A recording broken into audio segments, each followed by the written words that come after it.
The biting Alaskan wind slipped through the gaps in the hangar, carrying with it the scent of cold metal and jet fuel. Outside, the sky was still a dull gray, the pale morning light barely pushing through the frozen mist. Inside, the steady rhythm of tools echoed in a near-hypnotic cadence. In the middle of that frigid space, Helena Ward worked alone on the Raven AH-92, a formidable attack helicopter, her body partially hidden by the fuselage. The sleeves of her coveralls were rolled up to her forearms, revealing strong, work-worn hands. At Borealis Base, she was just another weapons technician, always on time, always quiet, almost invisible. Few knew her first name, no one knew her last. She blended into the background in the mess hall lines during safety briefings, and even in the narrow corridors where bumping into someone was unavoidable. The inside joke was to call her Shadow, not out of fear or respect, but because she seemed part of the scenery, like a forgotten toolbox. That morning started like so many others, until it didn't. The side door of the hangar swung open without warning, and Captain Elias Monroe strode in, flight helmet tucked under his arm, his quick steps echoing against the concrete. He was late for the briefing, his face set, eyes locked on the path ahead. He passed just a few feet from Helena, and that's when he saw it.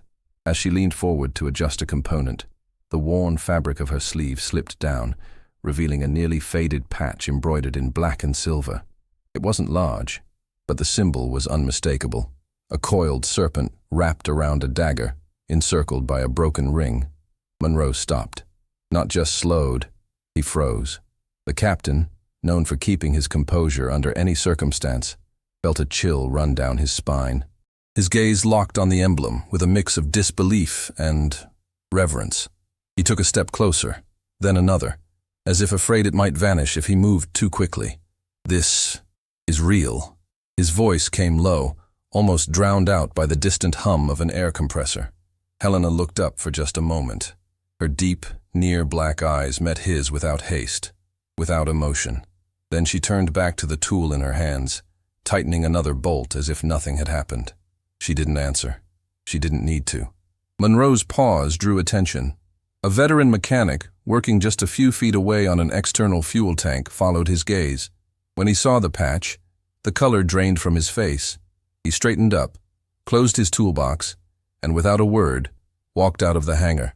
Two soldiers carrying cables stopped in the hallway, exchanged quick glances, and moved on in silence, their pace suddenly faster. The rumor sparked right there, and spread like an electric current. Minutes later, two senior sergeants appeared in the doorway. They didn't step inside. They just watched from a distance, speaking in low tones, their eyes constantly flicking back to Helena. In the command room, a radio operator repeated the same sentence into his headset. "Are you sure? Confirm you saw it?" And on the other end, someone replied, "Saw it with my own eyes." At Borealis Base, few symbols carried as much weight as that one. The Ghost Viper squadron patch wasn't a souvenir, wasn't something you could buy or inherit. It belonged to a special operations unit so secret that, for most people, it had never officially existed. On paper, every member had died on a mission in the Middle East years ago. On paper. While the whispers grew, Helena kept working as if nothing had changed. The wrench turned, metal groaned, and the helicopter slowly came to life under her hands. She avoided eye contact, offered no explanations, confirmed nothing, denied nothing. It was as if she had already known this moment would come, and still chose not to rush it. Outside, a soldier sprinted toward the control tower. Inside, the pace shifted. The colonel's aide crossed the snow-covered courtyard in long strides. Within 15 minutes, officers from different departments began showing up, all with the same excuse. Just passing through, but none of them were. Every eye turned toward the same spot in the hangar, the woman who, until that morning, had been nothing more than a shadow.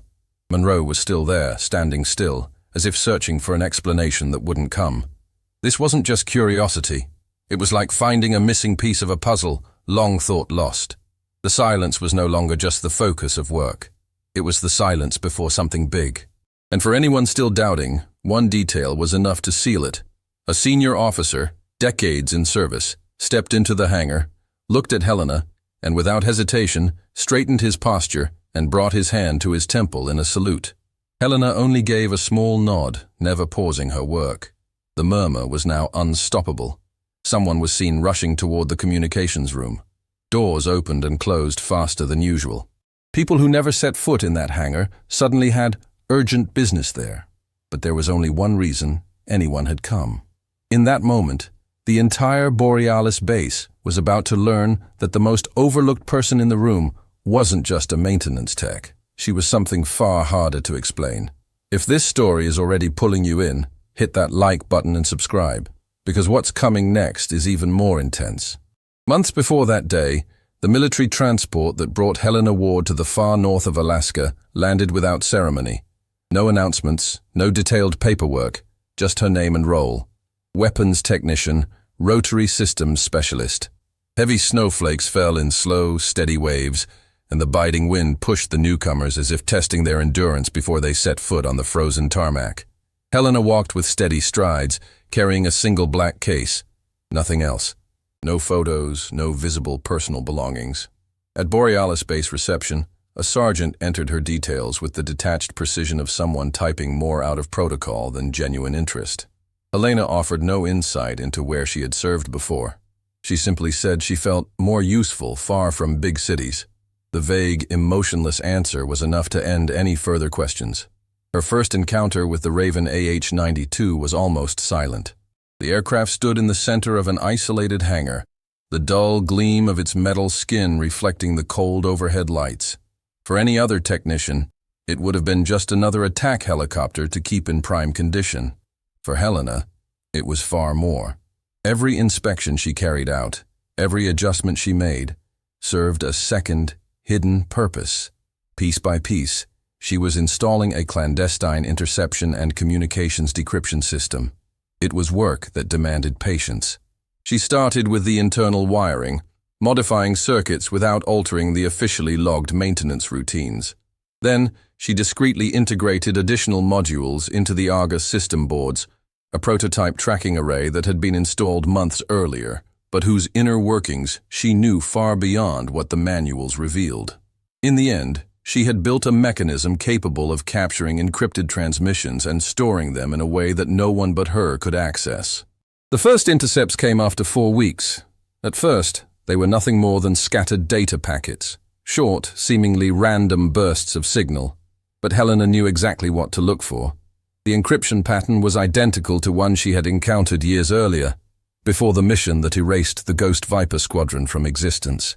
It was the same code used by the Northwind Corporation, a private group with official contracts and far less clean operations behind the scenes. At night, alone in her quarters, Helena reviewed every transmission, tracing routes, names, and dates. What she uncovered was worse than she had imagined. Northwind wasn't just infiltrating military bases. They were using the military's own supply lines to smuggle sensitive technology and sell it to hostile governments. Some of these operations passed directly through Borealis, which meant someone inside was making it possible. The danger was constant. If any superior discovered her modifications without context, she'd be pulled from duty immediately.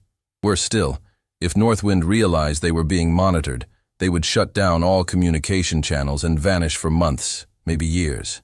That's why Helena maintained the same routine every single day. Invisible, predictable, harmless. One slip in demeanor, one wrong conversation, and months of surveillance would be wasted. Still, there were moments when the mask almost slipped. Once, during a system check, a young mechanic noticed a cable out of place and joked, "That's not in the manual, huh?" Helena gave a faint smile and, without a word, put the cable back. The next day, that mechanic was reassigned to another sector, officially due to operational needs.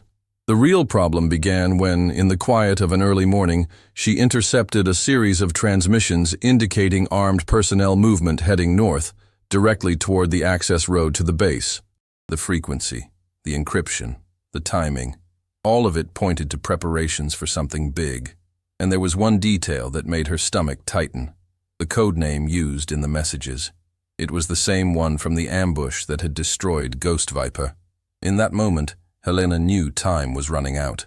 The quiet work, the facade of the unremarkable technician, all of it was about to be tested. She now had enough proof to dismantle Northwind, but only if she could get out of Borealis with the Raven and the modified Argus system intact. The problem was both simple and impossible. How do you fly out with the most valuable aircraft on the base without it being seen as desertion? At that point, she didn't yet know the answer would come in the form of a surprised and knowing look from a captain who had no reason to speak to her. And that moment was much closer than she thought. The news spread through Borealis base faster than any official transmission. In less than an hour, Helena Ward's name was in the corridors, in the mess hall lines, even whispered among the control tower operators. The insignia Monroe had seen on her sleeve wasn't just a piece of fabric. It was a ghost resurfacing, and ghosts have a way of unsettling those with secrets to hide. Inside the hangar, the atmosphere shifted. Technicians who had once passed her without so much as a nod now straightened up when she walked by. The younger ones, unaware of the weight of it all, simply mirrored the behavior of the veterans. Monroe, still processing what he'd seen, began making more frequent rounds in the hangar, always keeping Helena within sight. Outside, high-ranking officers from different sectors arrived with formal excuses to inspect the area. In reality, they all came to see the technician wearing the forbidden patch. Shortly after noon, the movement reached its peak with the arrival of Colonel Adrian Holt. Tall, with a steady gaze and few words, Holt entered flanked by 2 aides and wasted no time. He walked straight to Helena, who was finishing an adjustment on the Raven's ammunition bay, and stopped just a few steps away. "Miss Ward," he said, his tone neutral but loaded with authority, "I need you to come with me." Helena switched off her tool, set it on the workbench, and simply nodded. She didn't ask where or why. She was led to a room on the 2nd floor of the administrative building. Reinforced doors, covered windows, and a single table in the center. Monroe was there, along with 2 military intelligence officers. The air was heavy, and the silence before the first question felt calculated to weigh more than any words. "This patch," Holt began, sliding a tablet across the table with a photo of the emblem, "was last recorded in the Middle East 6 years ago during a classified mission. Every carrier was declared dead, including you. Care to explain?" Helena kept her eyes on him, as if measuring every detail before deciding to speak. Then, in a low but steady voice, she said, "I didn't die. I just went off the grid." One of the intelligence officers leaned forward. "Why?" She drew a deep breath. "Because someone inside our own network sold us out. If I surfaced alive, I'd be the next target. So, I chose to disappear." The silence in the room grew heavier. Holt crossed his arms. "You're telling me you've been off the radar for 6 years and just happened to show up here by coincidence?" Helena shook her head. "None of this is coincidence. I followed a trail, and it led me to Borealis." Monroe narrowed his eyes. "Trail of what?" "Leaks. Sensitive intel, flight routes, weapons specs, all landing in the wrong hands. For months I've been tracking transmissions from the Northwind Corporation, and some of them route directly through this base." The name landed on the table like a weight. Even the intelligence officers exchanged quick glances. Holt's face remained unreadable. "Do you have proof?" Helena nodded toward the Raven parked in the hangar, visible through the narrow side window. "Inside that aircraft. The Argus system you had installed a few months ago isn't exactly what you think it is. I modified it to intercept and decode Northwind's transmissions, and now I have enough data to bring down their entire operation." Before Holt could respond, a phone on the table buzzed. One of the officers answered, listened for a few seconds, and his expression hardened. "Sir, surveillance drones have spotted vehicles approaching along the North Road. Their movement pattern and radio frequency match the communications intercepted by—" He hesitated. "By Ms. Ward." Holt turned to her. "How many minutes?" "Less than 20, the officer replied. The colonel leaned forward.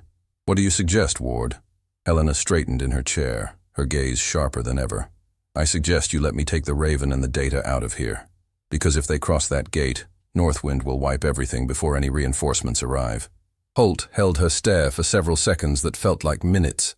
Then, without a word, he rose and left the room. In the distance, the sound of alarms began to echo across the base. The alarm wailed as if the building's walls were shaking with it. A deep, continuous siren cutting through corridors and hangars. announcing that Borealis Base was officially at maximum alert. Outside, the snow reflected the spinning red lights, splashing patches of color onto the endless white. Soldiers ran in every direction, hauling equipment, taking up defensive positions, and reinforcing the gates. Helena crossed the courtyard alongside Captain Monroe, the wind slicing at her face like frozen blades. As they advanced, she caught looks very different from what she was used to. No disdain, no indifference, only expectation and a quiet kind of respect. The news had already spread, and everyone knew that the once unnoticed woman was now at the center of whatever was about to unfold. In the hangar, the Raven AH-92 was already surrounded by technicians and mechanics. Some worked on the rotors, others checked weapons and navigation systems. Helena went straight to the side cockpit, opening a hidden panel only she knew how to operate. The screens lit up with lines of encrypted code, and she began initializing the Argus system. Every second mattered. The sooner she could connect to the secure channel, the better her chances of transmitting part of the data before they had to leave the base. Outside, a surveillance operator burst in, breathless. Confirmed. 3 armored vehicles less than 5 clicks out, and 2 helicopters inbound from the east. Monroe glanced at her. It's going to get a lot worse before it gets better. I know, Helena said without looking up from the screen. And that's why we need to lift. An explosion cut her off. The muffled but powerful blast rattled the hangar windows. Instinctively, everyone looked up, then toward the north. A column of smoke was rising against the white horizon. North perimeter hit, someone shouted over the radio. Requesting reinforcements immediately. Colonel Holt stormed into the hangar like a gale, already barking orders. All defensive positions. Monroe, you're with her. That helicopter is top priority. Helena didn't hesitate. She jumped down from the cockpit and ran outside, giving the Raven a quick visual inspection. Fuel tanks topped. Full, a mechanic replied. Weapons system online? Combat ready. The Argus emitted a sharp confirmation tone. Helena climbed back into the cockpit, adjusting the output frequency. The secure transmission began, streams of data scrolling rapidly across the display. Another explosion, this one closer. The ground shook, dust falling from the hangar beams. The radio on the panel crackled with the tense voice of a field officer. Hostile forces at 500 meters from the east gate. They're going to try and surround us. Monroe was already strapped in, hand on the power control. If we're going, it's now. I need 3 more minutes to complete the initial data load, Helena said, fingers flying over the controls. 3 minutes, Ward, and there might not be a gate to leave through, he shot back. Over the intercom, Holt's voice came through, firm and unshaken. Raven team, prepare for takeoff on my signal. You'll have cover to the perimeter. After that, you're on your own.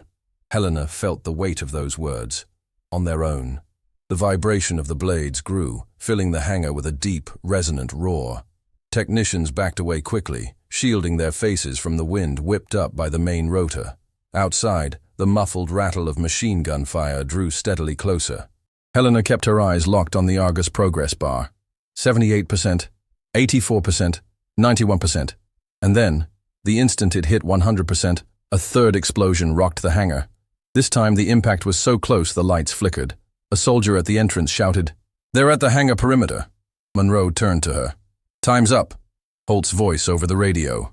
"Raven, you are clear to launch. Repeat, clear to launch."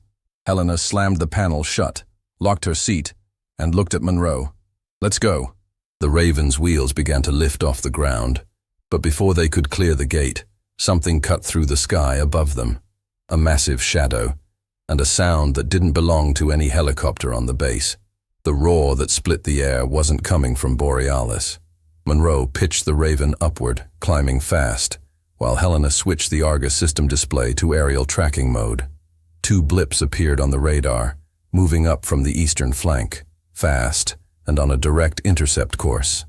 2 unidentified helicopters, she said, her voice steady despite the whirlwind of wind and rotor noise. Combat configuration, north wind pattern. They'll try to box us in before we hit the mountains, Monroe replied, pushing the power higher. Below, the base looked like a hornet's nest on fire.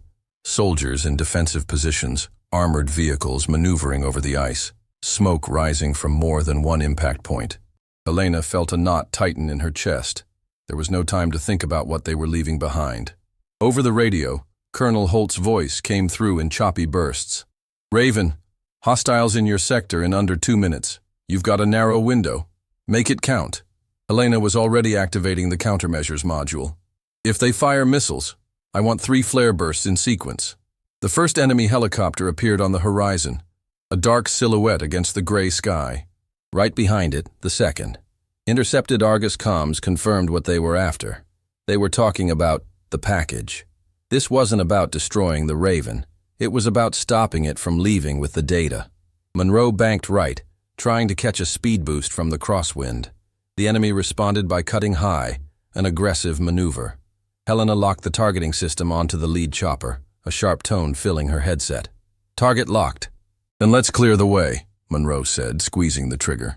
The missile streaked forward, vanishing into the distance before blooming into a flash against the gray backdrop. The second chopper pulled back, but only for a few seconds before returning to the chase, this time hanging far enough back to avoid sharing its partner's fate. "They'll call for backup," Helena warned, adjusting the Argus antenna. "We need to cross the ridge before they arrive." An urgent tone from the console cut her off. "Missile lock." "Hang on," Monroe said, releasing the countermeasures. The flare bursts streaked across the sky in hot, glowing trails, tricking the enemy's sensors. The missile veered off and detonated harmlessly in the distance. The Raven climbed hard, the mountain winds slamming against its fuselage. Helena kept her eyes locked on the Argus transmission bar. 64%, 72%, 88%. The farther they got from the base, the cleaner the signal to the secure channel became. The second helicopter was still there, but starting to lose ground. Then came the sound she'd been waiting for in her headset. Transmission complete. Data delivered. Helena exhaled for the first time since takeoff. But the relief was short-lived. The radar was picking up new contacts to the south, likely another squadron sent to intercept before they reached safe airspace. Monroe glanced at her. "We can fight, or we can vanish." A faint smile curved her lips. "I've been invisible long enough. This time, we decide how." The Raven rolled and dropped into a dive, weaving between narrow, snow-covered valleys and slipping off enemy screens. For a few minutes, there was only the steady thrum of the rotors and the cold seeping in through the seams. Helena looked out the side window, watching the endless white stretch to the horizon. The mission wasn't over. Delivering the data was only the beginning. Northwind would know she was alive, and they'd come for her. But for the first time in years, she didn't feel like she was running. She felt like she was hunting.